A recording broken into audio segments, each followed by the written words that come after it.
Next In. Welcome to Next In. We are moving closer and closer to summertime. Those of you who are watching it right as we drop, we are really excited.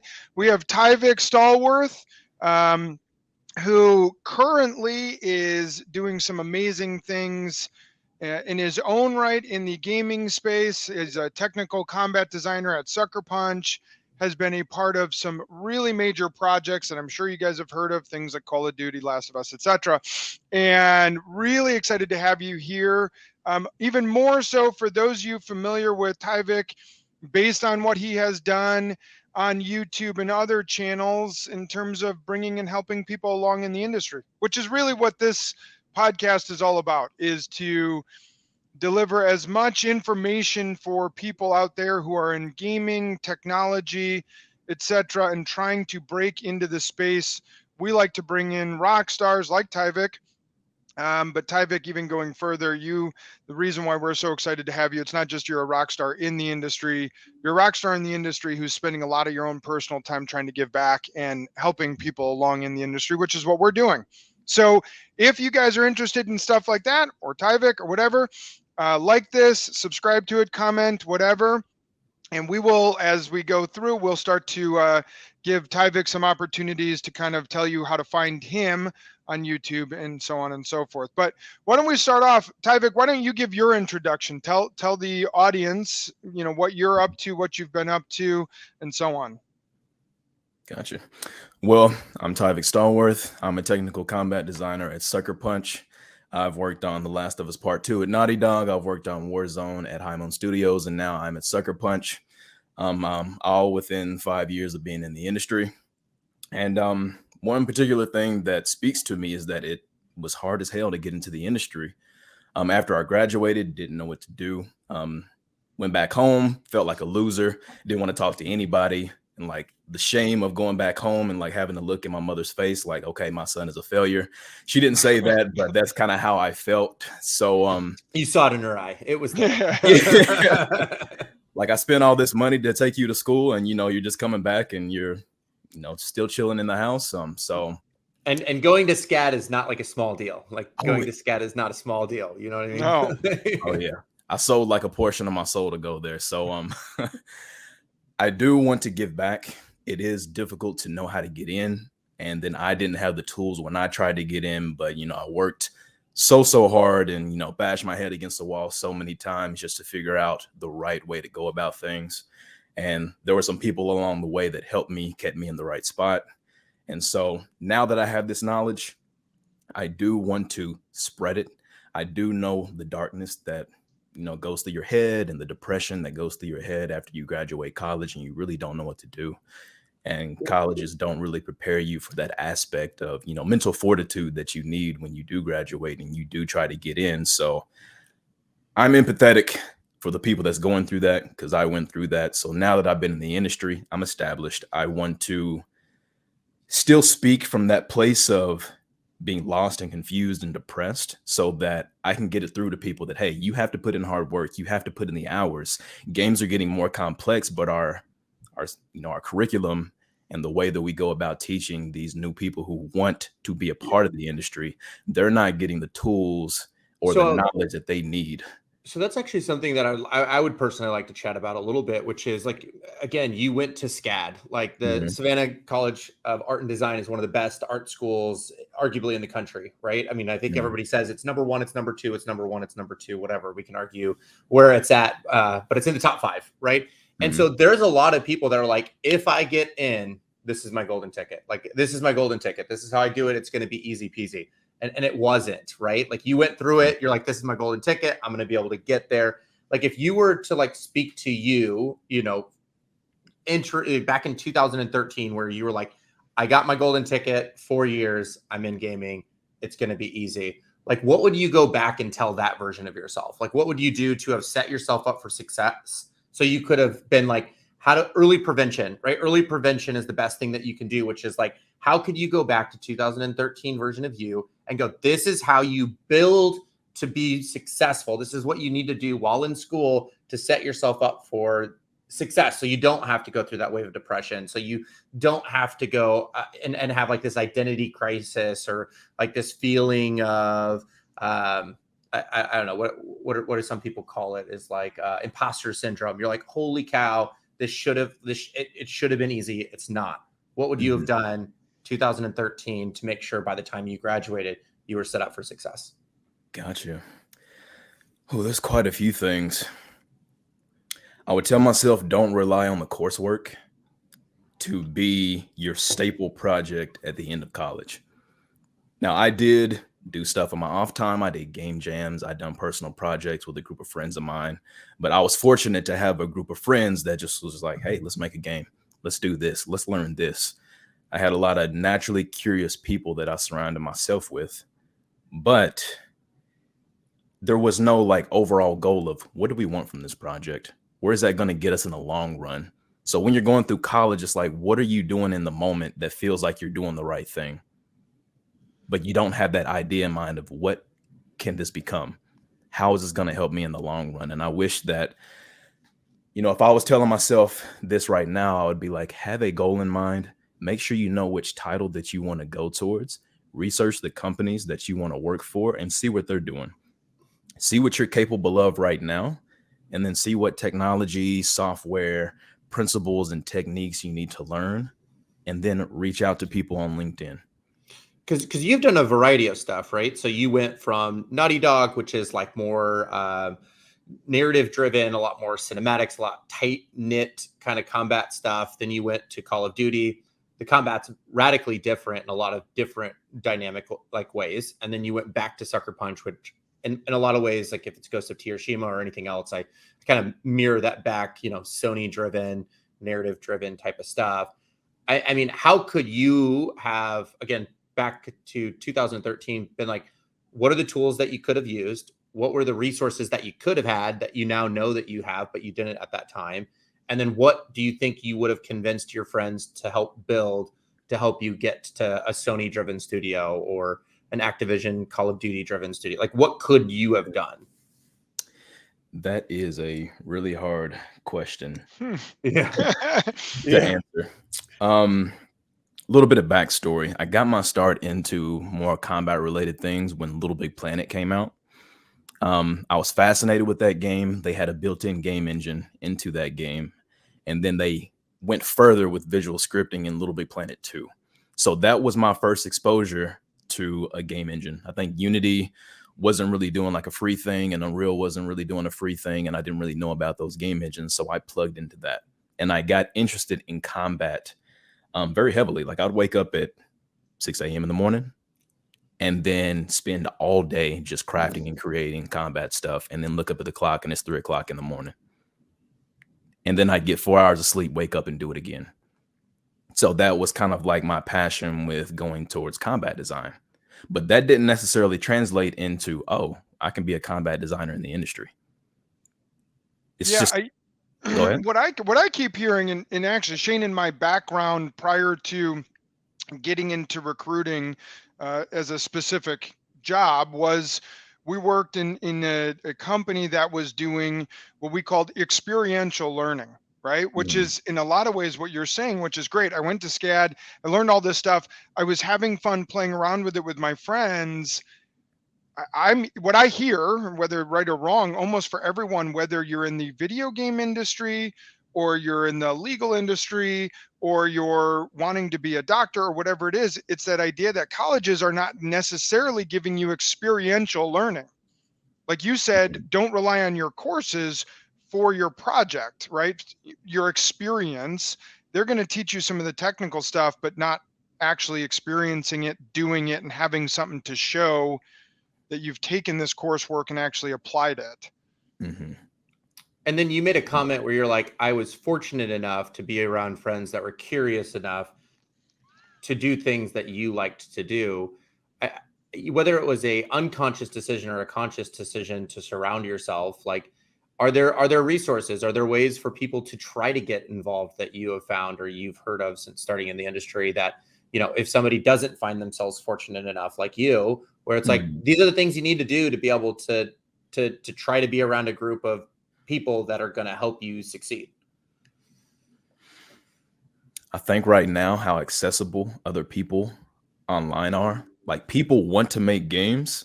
So just get online, get on LinkedIn, build a network, reach out to people. Like people post their work. I always tell people that reach out to me, post your work. And some of that work is phenomenal. And it's like, okay, you're doing this. Get somebody that does this and then pair up and then just make a project in a weekend, have your own mini game jam. People are busy, but you can sacrifice a weekend, sacrifice a little bit of sleep, make a great product, and make a good portfolio piece within a weekend. Yep. And so there's talent out there. They're just not reaching out to them because they really don't know how.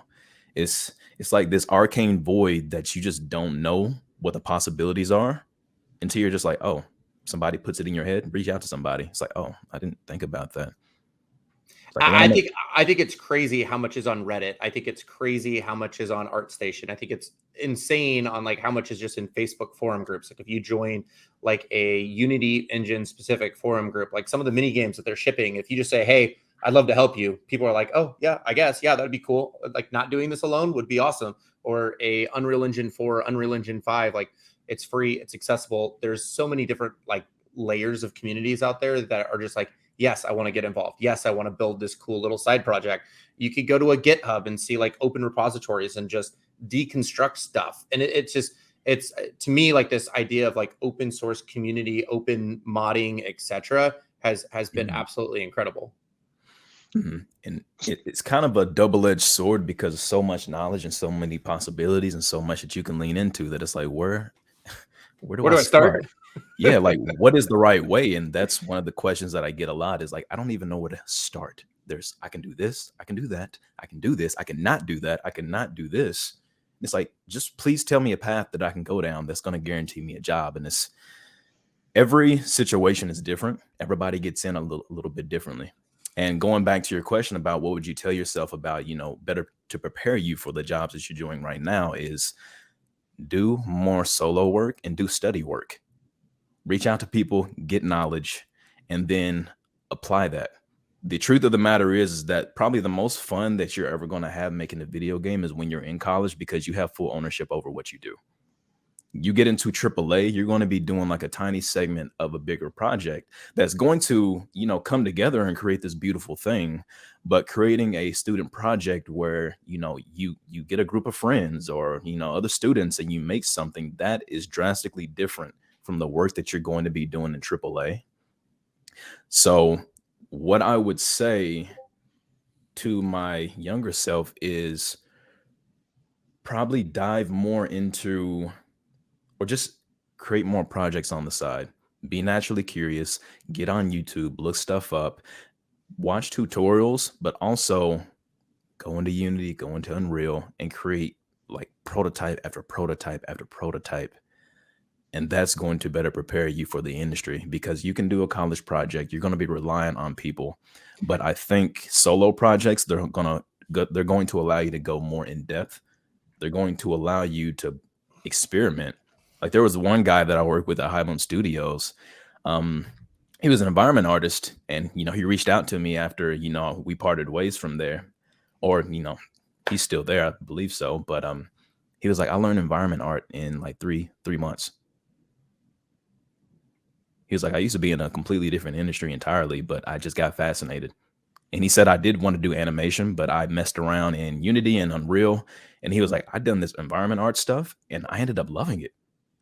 And so he said he spent like 12 hours a day for 3 months, just indulging in his curiosity, experimenting with stuff. And that led him to a job. Well, it sounds like both of you, as well as this other person that you're talking about, it's like you got into it and you got obsessed and you dug into the weeds and you swam in it, right? You're like, I don't know Spanish, so I'm just going to go down to Mexico for a little bit. And I'm just going to spend as much time in Mexico as I humanly can, as much as possible. And it sounds like, there is a certain point where it's just like, if you only dabble and you invest like 10 minutes a day, like that might not be enough. Or maybe it is, maybe it is, but the learning curve might be higher, but it's like, dive in, get obsessed, learn that thing and try to get involved as much as you can. It's like, if you know that you want to be at Naughty Dog and you want to be in like that type of project, part of it might be go to a Reddit page and it's kind of like starting a band sometimes, which I've talked to a couple of people about this, which is like, there's the solo project route, which is amazing. And then there's the small group route. And it's like, if you want the small group route, it's like, if you're building a band, say, I want to be in a rock and roll band. So like, I want people that are passionate about rock and roll music. So go out into the world and, go to these forums, go to Facebook, go to Reddit, go to whatever you need to do, these Unity pages, these Unreal forums, whatever, and just say, I want to build this. Or you could say, I want to build my own version of Gigantic. Gigantic's gone. It doesn't exist anymore. So how can we do that? Or, this game is gone. How do we do that? Right. And it's pretty incredible what a small group of people can build, right? Like, I know you're over at Sucker Punch. And so like Anton Gonzalez and Vitaly Bolgarov and a couple of the other folks that love Sucker Punch and created Cold Symmetry. It was pretty incredible seeing what they were able to deliver with, 12 people to build Mortal Shell, and what that would do to somebody's career if they were able to build an indie project that has that level of traction, which, it's not necessarily the easiest thing in the world, but if you could build like a really cool indie game, that'll open doors like crazy. There's the interesting... go ahead. Sorry, Tyvek, real fast, just cut this off real quick. How can people get a hold of you? They're listening. They're like, wow, this is great. How can people follow you, find you, etc., and even learn more? We'll come back to some questions, but I want people to know how they can find you. Okay. I'm on LinkedIn. I try to stay as active as possible on there. Now, I will say, full disclaimer, this social media stuff is new to me. I do love talking to people. I do love helping people. It does get a little bit overwhelming sometimes. So I'm trying to figure out what exactly is the knowledge that I want to teach. How do I want to do it? And how do I commit time to that while also maintaining, my 9-to-5 at, Sucker Punch. So LinkedIn is probably the best place for right now. If you reach out to me, might not get back to you immediately because a lot of people do reach out to me and I'm only one person, but I try to help as much as possible. Or if somebody has a question that I can make into a post so that I can spread that knowledge to a multitude of people, then I'll do that. I'm also on YouTube and I make videos. I made a super long video about what you should do before college, in college, and after college. That's about 45 minutes long. That has a really good source of information if you are in college. And then I have a Twitter. I'm trying to figure out how to use Twitter still. Twitter is still an enigma to me. But those are probably the 3 platforms that you can catch me on. Yeah, you're speaking my language. I don't really understand social media either. But go to Tyvik's LinkedIn page on there. Follow him. You can also jump from a hyperlink over to his YouTube. Sounds like that's an awesome video for someone who's 13, 15, 17 years old to be able to watch and get kind of like that, cliff notes of what to do over the next 5-7 years for them. So I think that's fantastic. So back to some of the questions that we were going down. So you mentioned this idea of like, all right, you want to get into the industry. Shane says, go down to Mexico, immerse yourself, not actually physically Mexico, but immerse yourself in it. And you're like, hey, just go start doing projects. I hear that and I'm like, okay, I don't know where to begin. So now I'm going to go to YouTube and I'm going to go to Reddit threads and I'm going to join these groups. And to your point, it's overwhelming. And I feel like I'm going to end up spending a lot of time swimming in a sea that doesn't make any sense and going in a lot of different directions and really just wasting my time in a lot of social media rabbit holes with a lot of bad advice too. I mean, pretty much not everything that you see on Facebook is exactly great advice. So is there a direction or a way that you would suggest doing it so that there isn't so much wasted time? Set out a specific target and goals. In the first month, I need to accomplish this. The second month, I need to have this much of a game built. Third month, I need to have 3 other people join my project, etc. Or is it really just go start swimming and see what happens? That's something I've been trying to plan out. What can I tell people that's like, do this within this time frame, do this, and then do this. And then that's all you have to do. I think the harsh reality is that every situation is going to be different. So a program like that isn't really, I guess, beneficial to everyone. And a lot of people can't put in, the time because they have families, responsibilities. And I often get people who want to transition into the industry as well. So it's like a whole bunch of people in their unique situations. But one thing that I have tried to put together is like people need to identify what they even want to do in the first place. A lot of people are indecisive or like, I don't know which roles that I want. I don't know what I like. I like everything and I can't choose. Yep. So one of the reasons that I preach put hours into Unreal or Unity or game development or art, a 3D modeling tool, is to figure out what you like. You need hours in that. You need experimentation, and you need a mini project where you're taking, I don't know, if you're putting a 3D model and animations into the game and you're an animator. Okay, figure out how to make a 3D model, animate, put it into the game, create a player controller in Unreal. You can do that very, very simple because they already have the basic framework for you. But doing that process, you're going to be touching a little bit of technical, a little bit of modeling, a little bit of topology, putting it in the engine, learning how the engine works, and you're going to get exposure. A lot of people don't have a lot of exposure to different departments to even know what they like in the first place. So I'd say for a month, just see where everything takes you and just be naturally curious. See what clicks, right? It sounds like you're like, can you do something that keeps you up until 3 in the morning, right? Like, can you stay up till 3 in the morning on this activity? Mm-hmm. Are you naturally curious and like, are you gravitating towards that thing? Is it the natural thing, or are you fighting to just force yourself to do something? Because if you're forcing yourself to do it without a form of passion, it's not going to work, right? Exactly. So in my post the other day, I mentioned that a job or an opening into the industry is a byproduct of being in love with the process of what you do. When you're talking to interviewers, they can see the passion, they can see the dedication, they can see the fire inside of you just from the way that you speak because you love what you do. And a lot of people don't have that feeling of the burning passion because they don't even really know whether or not they like the thing that they're doing. It's like, okay, I kind of like this, and this role is kind of what I'm doing right now. So let me go towards this. But just like I said, the guy that I work with at High Moon Studios, he found out that he loved environment art and he just ran with it. He wouldn't have never found that if he just didn't open up a game engine and be curious. And most of the people that I talk to in the industry, they have a natural curiosity or a natural affinity towards something because they were exposed to it. So I'd say people just need to, and especially new graduates, because they're like portfolio, resume, LinkedIn, social media, this, and that. But they don't even know what they like yet. And they've spent 4 years in college and they still don't know. So step one, be really intentional in trying to figure out what your passion is, and then you can worry about step two. Yes. So you have to find the direction to go towards. And then once you find that direction and it clicks, you're like, okay, what can I figure out about this? YouTube, LinkedIn, let me reach out to some people. I know exactly what I want to do. I have fun doing this. And then it's going to be no problem putting in more hours. When you get off of work, you're like, oh, I want to go create something. I want to design something. You're not going to have a problem because you're like, this is genuinely fun.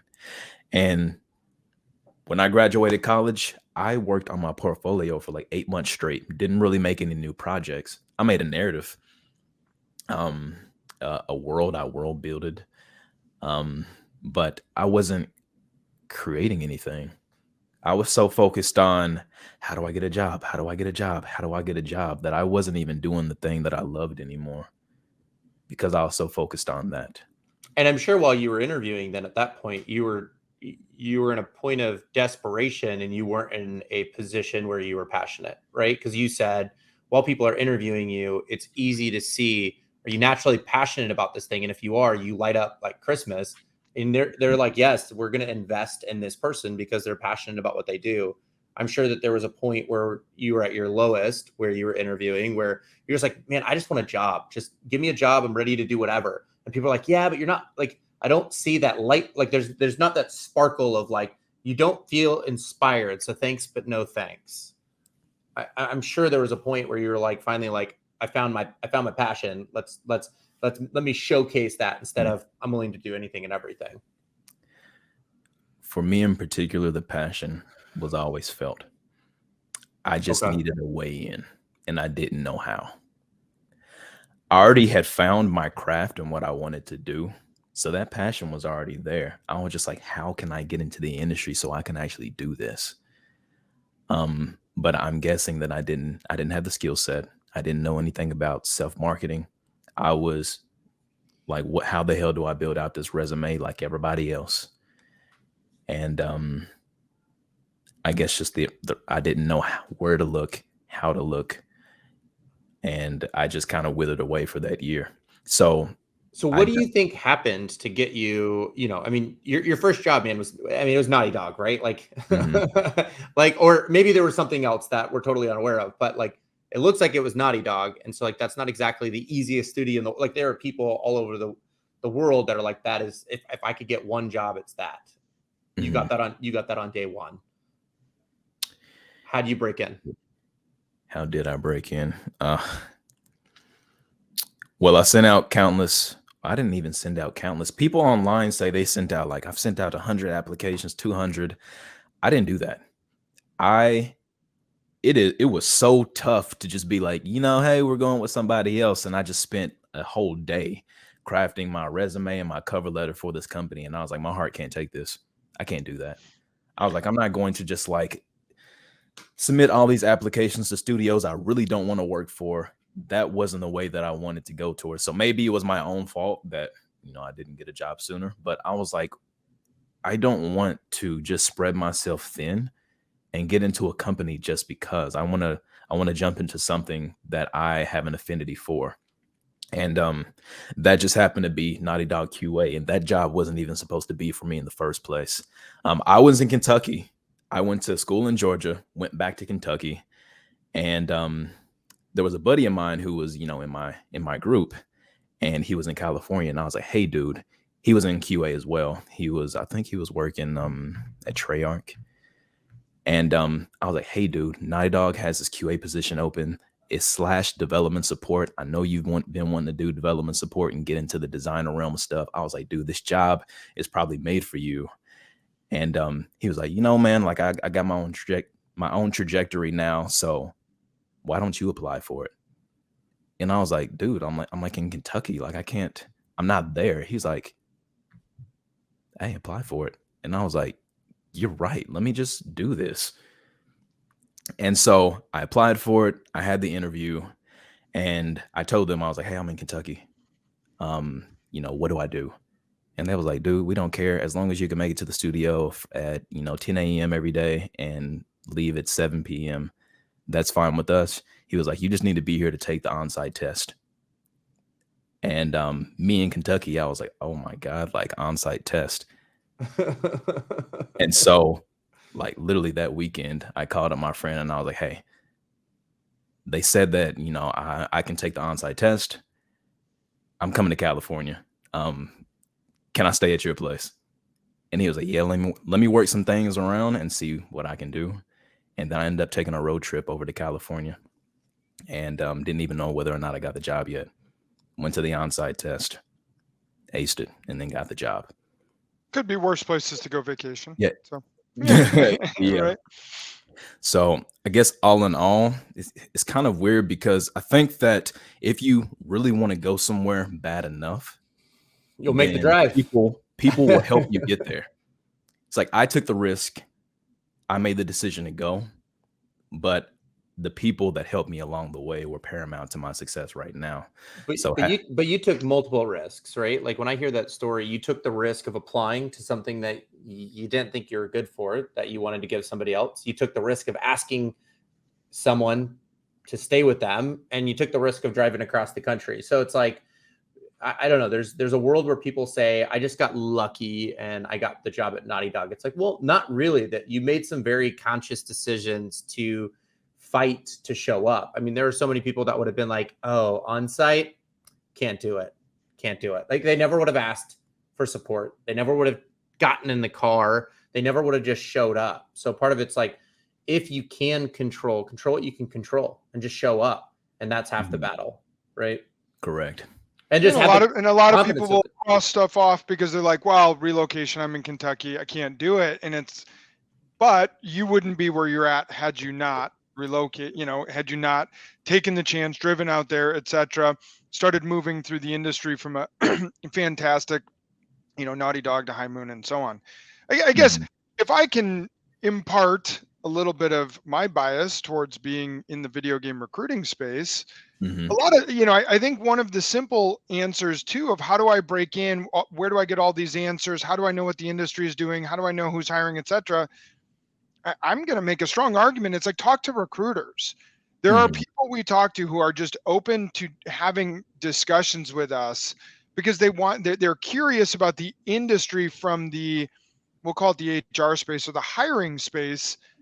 And from my perspective, that's where we have a pretty good feel because we do talk to people at Naughty Dog, at High Moon Studios, and then studios that we represent. So we have a good feel for what it takes to get in the industry, how to write your resume to make it look better for different studios, because we have a good feel for what does an indie studio want to see, what does a studio that's a narrative driven want to see in a resume, how do you craft your LinkedIn to make it look more presentable, because we see LinkedIns that are horrendous, we see resumes that are terrible, and these people are not bad from a technical standpoint. How to break down a reel, like what does a reel need to look like to showcase your skill sets, right? Oh, I'm sure you see it, Tyvik, on ArtStation, where you're like, this person's probably great, they have an awesome background, but holy cow, their ArtStation's terrible. And then other people that do a fantastic job breaking down their reel and everything else, which, from the perspective of someone who's hiring at Naughty Dog or High Moon or Sucker Punch, that's pretty important what their reel and portfolio look like.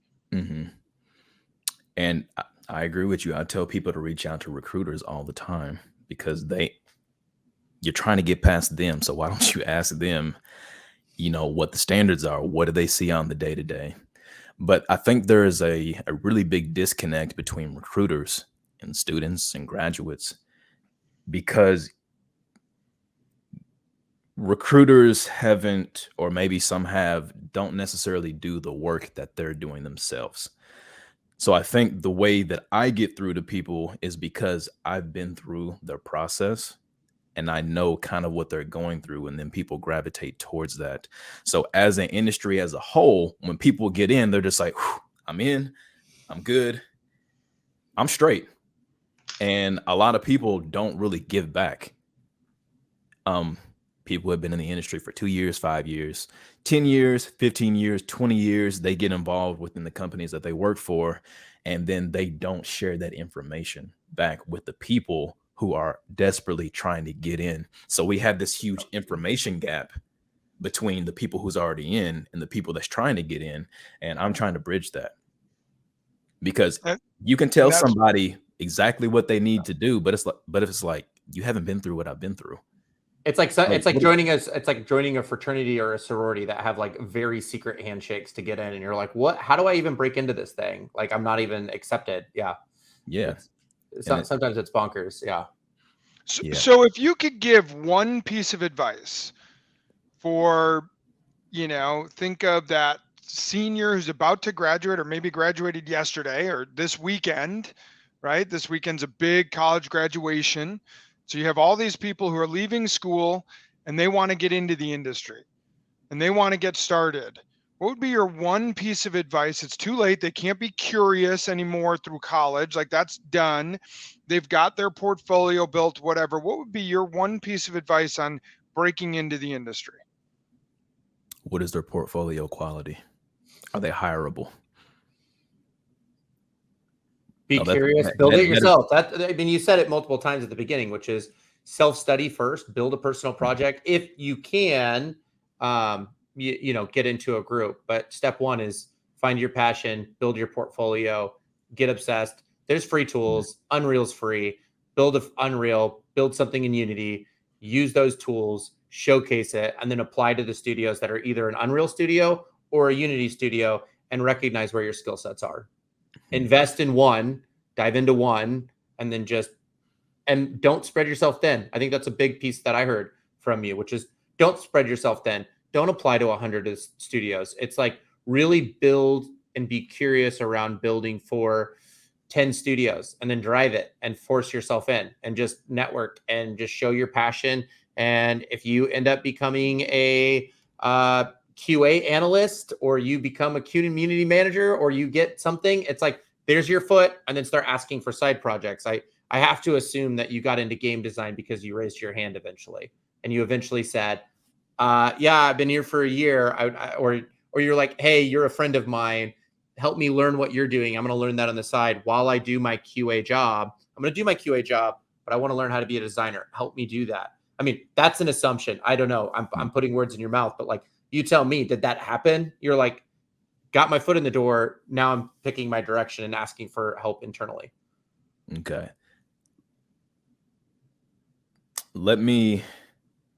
Yes, but let me go back to the question right quick, and then I'll talk on that, because I was very stubborn and headstrong when I first got into Naughty Dog, and that's the reason that I'm here right now, because I didn't listen. But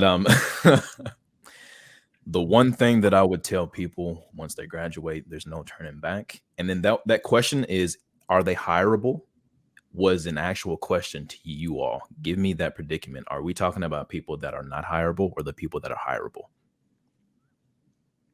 What's the difference in your mind? The people that are not hireable, most likely, don't know what they want to do. They've drifted through, only done the coursework.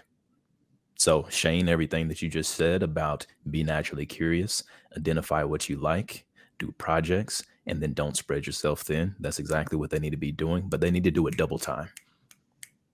I know I get a lot of controversial topics on, working 20 hours a week extra, 40 hours a week extra, but that's exactly what you need to do. I don't know why that's controversial for a 22-year-old, a 21-year-old, a 23-year-old. Like, I need to get paid to do it. I don't need to do the job unless I'm paid. It's like, well, that's crazy. It's because the post that I made about that, where I said that I sleep maybe 3 to 5 hours a week once I'm really just like hammering on something, that's fulfilling for me. I love the gym. I love waking up early. I love getting stuff done. I love my job, and I love the people that I hang out with after my job. So I want to partake in all of those things, and I've been able to adapt to that. So that got mixed in with me telling people, or telling students and graduates, hey, work 20 extra hours a week outside of coursework, outside of your 9 to 5, whatever you have. If you can, work up to 40 hours a week extra, because that's what you're going to need. Now, the people already in the industry, they latched on to, you're telling people to kill themselves because you're telling people to get 3 to 5 hours of sleep a night. That's me. That's what I do, and I know what limit I can push myself. The people who are students or graduates, they direct message me because they can't really speak out publicly because they don't want to create voids, with them getting into the industry, which is fine. I get that. So I'll be the martyr. I'll be the scapegoat. But they said, thank you for telling us what needs to be said to us. Yeah, the truth. We got the message loud and clear. You said work 20 extra hours a week, and that's what it was. They didn't take it past that. The people who have the real issue with me is the people that have been burned out, who have put in the hours to get to their position. And the funny thing is, they say, I used to think like this. I used to be miserable, but now they're into the industry. And they went through that process. And then now that they're comfortable, they're like, okay, don't do what I did to get into the industry. Don't burn yourself out. But the thing is that I'm trying to tell people to put in more hours. Let me go back. I'm sharing information to people to empower them, to motivate them, to inspire them. And I want to equip them with better tools than I had. But that doesn't mean I want you to skip out on putting in the time. I want you to use the same amount of time that I put into it, but with more pertinent knowledge, with better knowledge, so that you can craft higher quality works of art, designs, projects, so that you can create way better things than I was creating when I was in college, or when I was a student. Or bring it back to something else, which is like, something that's really relatable, which like I wrestled for 16 years, right? And I was on varsity, and it's just like, there are things that I did inside of the gym, and there are things that I did outside of the gym to make sure that I was able to show up and be on the varsity's wrestling team, or basketball, or football, or swimming. It's not like, you don't just get that thing for showing up. Like, you put in work. Most likely you ran, you went to the gym, you ate right, you did all these other things that accumulated to be 20 to 40 hours. You just did it because you were passionate about it. You did it because you invested in yourself. You did it for all of these other things that were going to allow you to see the bigger picture, which was to be a part of the team, to join the gaming industry, to do X, Y, and Z. I don't think it's, I don't, gosh, it isn't controversial. And this isn't only a gaming industry concept. It always blew my mind when I heard parents say, you know, oh, you don't need to work in high school or college, but you'll have the rest of your life to work. But that parent who's become successful is successful because they started working at the age of 13. You know, and but then they say don't do it as a kid because you'll be, you know, you got the rest of your life to work now, just have fun, you're a kid. They're missing the whole reason they're successful is because they built a crazy amount of work ethic. At the age of 13, 14, 16, 18, they were working weekends or nights or working for the family business or on the family farm or whatever. And then sure enough, they graduated college and they don't know anything other than to push themselves, challenge themselves, work hard. It's the same thing in gaming. You're saying put in 20 hours outside of your regular coursework or your regular job to get better and beat everyone. That's just basic competition. If my kids want to be really good in sports, you can't just go to practice because everyone else on the team is going to practice. You need to come home and get in the gym. You need to come home and think about what you're eating. You need to come home and, you know, yesterday I was really proud of my oldest. His middle school season just ended on Tuesday. Yesterday was Wednesday. I come home and he's set up the net and he's hitting balls off the tee again. He didn't have to. No one told him to, but season's over with and he's going, well, I got to get better. I got to get ready for high school. That's how his brain is thinking. I'm not going to tell him, hey, your season just ended. Take a day off. Go relax. I love the fact that he put in the extra hours to get better because he loves it. Dare I say the participation award theory is not working out. Exactly I got my degree. I got my participation award. I did it. Now, what's next, right? And it's just like, that's not how that works. You don't get to just show up, put your feet on the ground and say, I did my best. I showed up. It's like, that's not how this works. Exactly. And if we want to relate this to wrestling or basketball, let's say you have a legend of a basketball coach or a wrestling coach, and they're like, I put in the time. Like, I made a name for myself. And they're like, Shane, Taylor, I don't want you to put in those hours. I can shortcut you so that you only have to put in 4 hours a day instead of the 12 that I did. That doesn't make sense. Because the mentality is like, I was a legend. I want this dude that I'm teaching to be so much better than I could ever been. So I'm going to tell him to put in the same amount of hours with more knowledge to make him even more deadly than I was. Yep. And that is the mentality that I want to have towards this. And I think that people think about efficiency as working smarter, not harder. It doesn't work that way. It doesn't work that well. You learn through failures. Like there is an extent where it's like you do need some battle scars. Like you do need to make some mistakes. You just make mistakes as fast as you can and get through them and learn.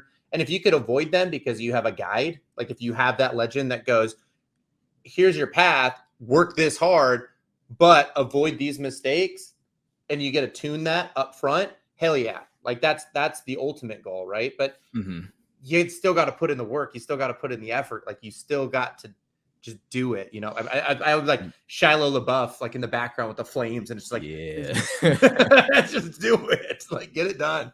And overall, I think that people are coming from a very good place.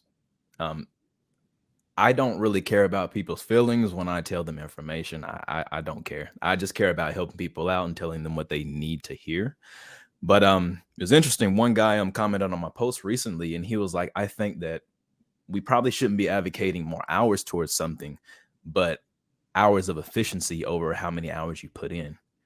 And I like to think about it from their point of view. And I'm like, I understand what you're saying, but it doesn't necessarily make sense. So I think your heart is in the right place. But fundamentally, that thought process doesn't make sense because we shouldn't be telling people to, oh, we've created some better processes and everything for whatever we do. Now, the people below us should put in less hours because we have it figured out. It's like, okay, we have it figured out. but let's share that knowledge and then mix that hard work with smart work to make them even more of a lethal threat. Because the people that I teach, I want them to be way better than me. I want them to just be equipped to just go in and do the damn thing. And you notice that AAA quality is just like diminishing across the board. And I really think that's because the knowledge gap between AAA, because the people who know game knowledge, they're getting older, and there's this gap, this knowledge gap. They're not teaching that information back. And so we're getting people coming into the industry. They really don't know the principles and the guidelines and the techniques and the thought processes behind some of the best games ever made, because the devs that have been in the industry are not teaching that. And so you get this huge knowledge gap. We're not giving back. And that is, like, you've seen it, like the portfolios and the resumes. We're not teaching anything. It's not progressively getting better. Resources are out there to say, hey, do this and do that, but it's all just the same thing, just talk. But we're not actually sharing information back to the people who need it the most. And they're hungry. You see them asking for it. They're frustrated. They don't know what to do. They're going through depression. They're taking meds because they really don't know what to do. And I think that the people who say, you know, don't put in the hours, don't do this, they have good intentions, but they're not realizing that people are depressed. People are wanting answers, and they're fueling the wrong stuff, right? They're listening to someone like you that's saying put in the hours, and then they're listening to these other people that say I'm successful, don't do that, and you're playing tug of war. And it's like, who do I listen to? And unfortunately, most people, the average person, the average consumer listening to content goes, what's the lowest path of resistance? Because that's the advice I want to take. So it's like, you know, Tyvik, you're giving me great advice, but there's this other person that, you know, they have the same credits, they have the same accolades. They said, don't do it that way. That's the path of least resistance. So I'm going to go down that path. And then they get frustrated because they're listening to the wrong voice. There's this tug of war of who do I listen to and why? When accolades are created equal, how do I know who to listen to? And that can be very frustrating. I will tell you who to listen to. Listen to Tyvik. There's not going to be a debate in my mind. You mentioned, you know, people are taking medicine because they're depressed, and you want to know the best medicine is the 20 extra hours, because part of it, why I believe this, is those 20 extra hours are 20 hours less of you sitting there and thinking about the fact that you're not where you want to be, and 20 hours of you putting in work to get to where you want to be.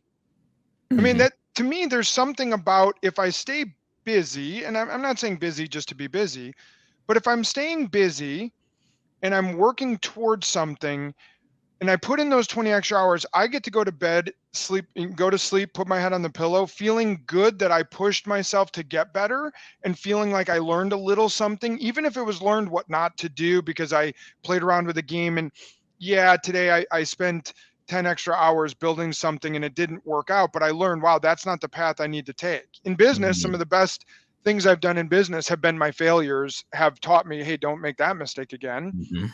But you just kind of keep, you know, they say fail forward, put in the 20 extra hours and fail forward and keep moving, keep progressing down the line.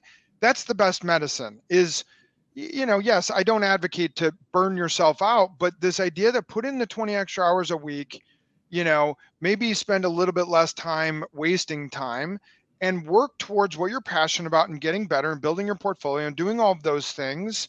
I'll bet you that will now less medicine used and more feeling good about what I accomplished. Look at my portfolio I built. Look at the ArtStation piece that I made. Look at the game that I did on my own.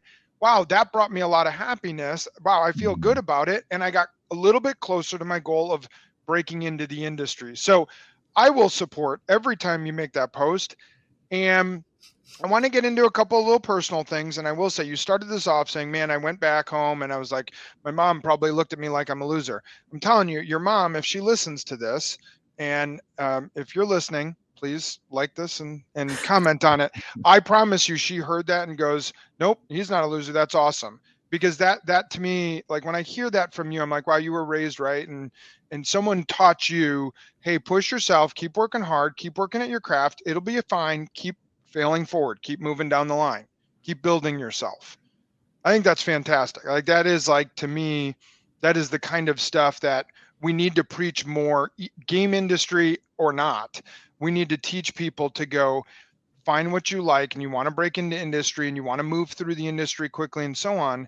That 20 extra hours and pushing yourself and doing things and projects on the side and immersing yourself in it is what's going to make people really great and start building great games. 100%. All right. So you said games aren't what they were. What is the best game ever made? Oof. Oof. Best game ever made. Subjective to the person. Yeah, of course. What is it? I guess there's just best games within different genres that I've experienced growing up. So Okay. LittleBigPlanet gave me the power of creation, of feeling childlike, having that whimsical nature about the game just made me just feel fulfilled. I played World of Warcraft for 7 years, back when it was good. And that was my form of escapism, to get away from the world, be dropped into another. And then I was like communicating with people that were like 35, 50 years old when I was like 11, and we were doing raids and getting stuff done. And that was probably one of the best times of my life, because drop into another world, you're working towards something, everybody's working towards a collective effort, and you really feel like you're earning stuff within that game. The best combat game ever made for me is Dragon's Dogma. I don't know if y'all have heard of that or not, but I love it. I haven't. Shane, maybe. I actually haven't played Dragon's Dogma. I'm looking it up right now. So you mentioned like World of Warcraft when it was good. Would you say that in a lot of ways you see the video game industry kind of similar to the movie industry, where it's like they used to always be creating some new, and now it's kind of gotten to that place where you're like, oh, it's Indiana Jones for the 9th time. This is so stupid. All like Indiana Jones was one of my favorite, the trilogy was amazing. And then they came out with that 4th one that I don't even want to say that it's part of the Indiana Jones. And it was just crap. It was lazy. It sucked. Would you say the video game industry does some of that too? Yeah, the game industry does what works. Yeah. More It makes money. doing what's creative. And when I'm in the industry, or my experience so far has been the older crowd within the industry, the ones who actually have the knowledge, they're doing the more tried and true thing. And then you have the people who come into the industry that's just like, let's tear stuff up, let's break it apart, let's put it back together. Yo, I want to do this, I want to do that. And that's how I was at Naughty Dog. And my lead was like, hey, dude, like, you have to go through the proper channels to make sure you check in this stuff. And I was like, but this is awesome. Like, QA loves it. Like, people are eating this stuff up. And he's like, I know, I understand. But, there's a way to do things. And our market analysis says this isn't mainstream. Like, this isn't like, it's like the whole conditional the gaming industry doesn't do funny. Like, we don't do funny. Like that's a pretty AAA expectation, right? We don't do funny, like, or little things. Like, there's all these like very small stigmas. We don't do this. We don't do that. Yeah. And that was especially a big nature in Call of Duty when I was working on Warzone. And one of the reasons that I had to depart from there is because there is a wide array of people that work there, and a lot of them got into the Call of Duty level of quality, which means that, hey, I'm going to create this. It works. But since it works, I'm not going to go above and beyond. Now, out of any studio that I could have ever worked for, High Moon Studio was the best, because I think that we were the most progressive on Call of Duty at that time. We were very fresh. When I joined, they had just been on Warzone for 2 weeks. So I was pretty much learning with them. And my team, they done high quality work, but you could see the individuals that had been there had gotten shot down so many times by like, hey, let's do this. This would be awesome. And they're like, no, we can't do that. System doesn't support it. It's going to be too hard. We don't have deadlines for it. And so that type of culture where it's like, no, it's too hard. So what? It's like, because it was too hard, we got features that would have never been in the game in the first place.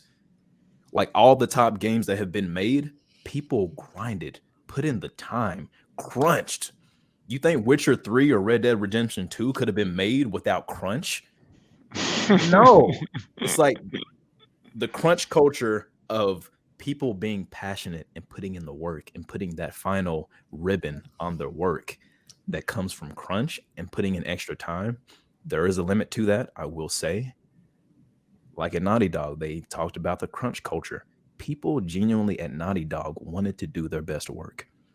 So like crunch right now comes as like a negative stigma, but there is like another portion where it's like, well, no, like some people, like, you know, we have some studios that we work with where it's like we all work 50 to 70 hours a week, but we don't classify it as crunch. Like some people might say it's crunch, but we're so passionate about delivering new features and new projects and new content that like we're just obsessed. So if you want to join a team that is obsessed with delivering content, obsessed with delivering features, join us.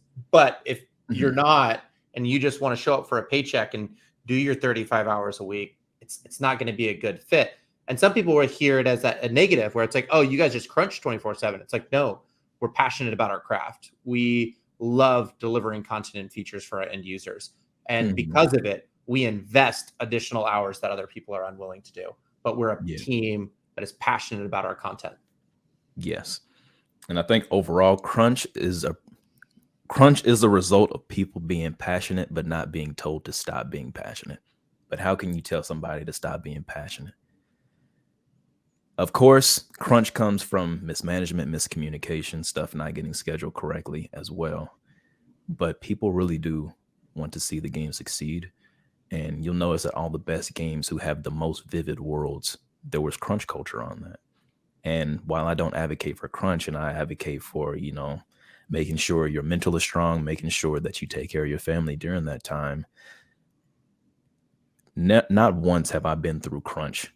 And listen, if my lead is like, Tyvik, we have to stay until like 6 a.m. to get this thing functional, I'm like, tell me what to do. I'm on deck. I'm ready to go. Let's get this done. But everybody doesn't have that mentality. Some people are like, dude, I want to go home. I have a family. I have responsibilities. And that's completely fine.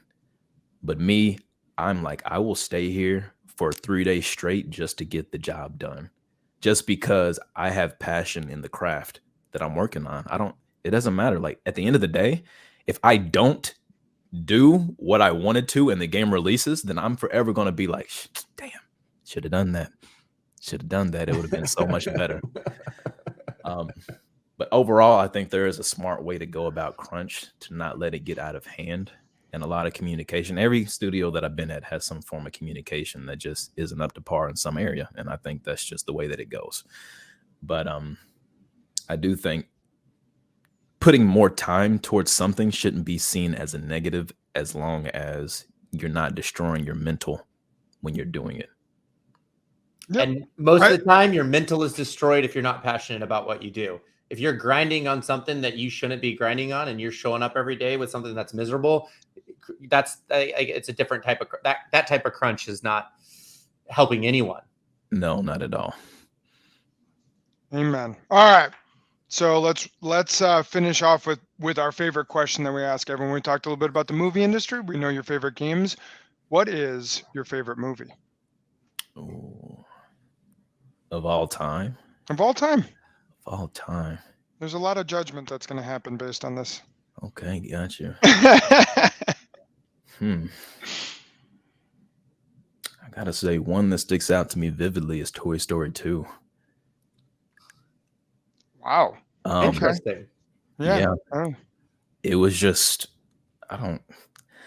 when I was a kid, I had the Toy Story wallpaper. I had the car. I had the Buzz action figure. I had Woody. I had Zurg that was able to shoot stuff out of his cannon on his arm. I loved Toy Story so much.